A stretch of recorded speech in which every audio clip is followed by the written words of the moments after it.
de célébration du bicentenaire du traité de Diaw. Pourquoi cette célébration?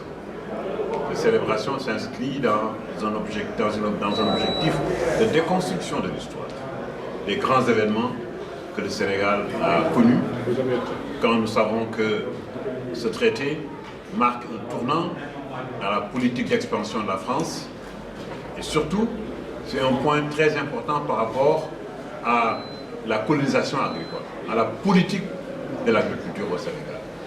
Et nous avons estimé que c'était très important de tirer l'ensemble des leçons pour réfléchir sur le potentiel de mise en œuvre agricole de notre pays.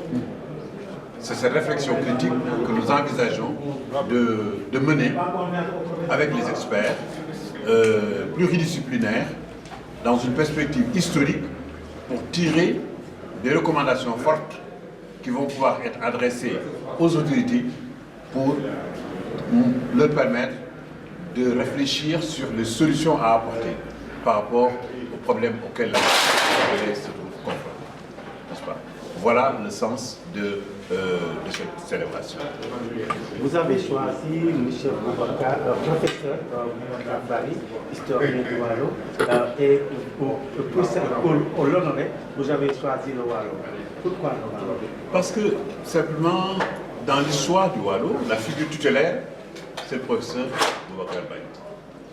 Aujourd'hui, la connaissance que aujourd'hui l'humanité a du royaume du Waalo, qui, comme ils l'ont montré, est le royaume qui a été le plus en contact avec les Occidentaux.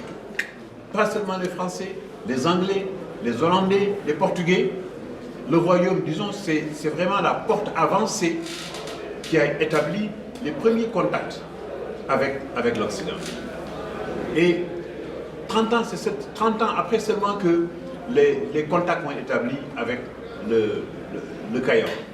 Et c'est dans cette optique qu'il faut comprendre aussi que si le Waalo a été dans une période de difficulté, a été obligé, amené à signer ce traité, le Waalo a réagi en remettant en cause ce traité. Et cela explique pourquoi la colonisation agricole a échoué. Elle a échoué parce que pour les Waalo, il n'était pas question de travailler sous la servitude. Pour les Waalo, les terres qui étaient concédées étaient simplement des terres concédées provisoirement, mais pas de façon définitive. Pour les Waalo, leur situation d'infériorité a été remise en cause et parce que les populations se sont mobilisées et ont développé des formes variées de résistance. C'est cela qui explique l'originalité de l'histoire du Waalo par rapport à l'histoire à l'autre partie du Sénégal. Et c'est le professeur Boubacar Bari qui a véritablement reconstitué de la façon la plus vivante, de la façon la plus riche cette histoire du Waalo. Voilà pourquoi on ne pouvait pas amorcer cette réflexion sur le traité de Diaw sans associer cela à un hommage au professeur Boubacar Bari. Nous avons célébré le bicentenaire du traité de Diaw, mais aujourd'hui on a eu l'opportunité d'avoir une pléiade d'universitaires très connus comme le professeur Boubacar, le professeur Abdoulaye Badji, le professeur Boubacar Bari. Et pendant 2 jours, les gens vont discuter sur les causes et conséquences du traité de Diaw qui a complètement changé la vision politique que les gens voient. Quand on va parler du traité de Diaw et commémorer le bicentenaire, il ne faut pas oublier que c'est le traité de Diaw qui a été la cause même de Tlatender qu'on va célébrer dans le monde. Donc le traité de Diaw a eu beaucoup d'impact, beaucoup de bouleversements. Le royaume de Waalo était confronté à une longue guerre civile, en même temps avec des menaces extérieures, avec l'événement du Trabza et le royaume de Couleur, et en même temps aussi les traitants de Saint voulaient continuer la traite là-bas. Mais du fait que l'esclavage a été aboli en 1817 par la puissance mondiale de l'époque, l'Angleterre, et les Français avaient besoin d'acquérir des terres au niveau du continent et pouvoir y cultiver et exporter des produits au lieu de prendre des Africains et les réduire en esclavage. Or, nous pouvons dire donc que le traité de Diaw a été le premier étape de colonisation agricole de la France en Afrique noire. Et à travers le traité de Diao aussi, on peut revisiter l'histoire coloniale de la France, aussi bien de la France. Donc, étudier l'histoire de Douala, c'est l'histoire de la France.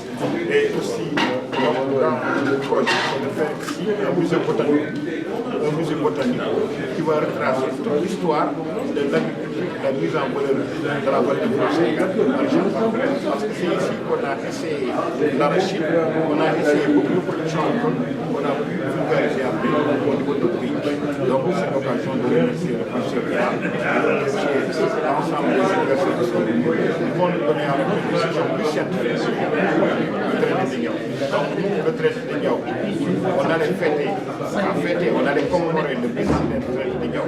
Mais si on a la possibilité d'avoir des universitaires pour mieux nous expliquer les tenants et les aboutissants, les universitaires qui viennent de la France, qui viennent de la sous-région, là c'est un grand moment intéressant.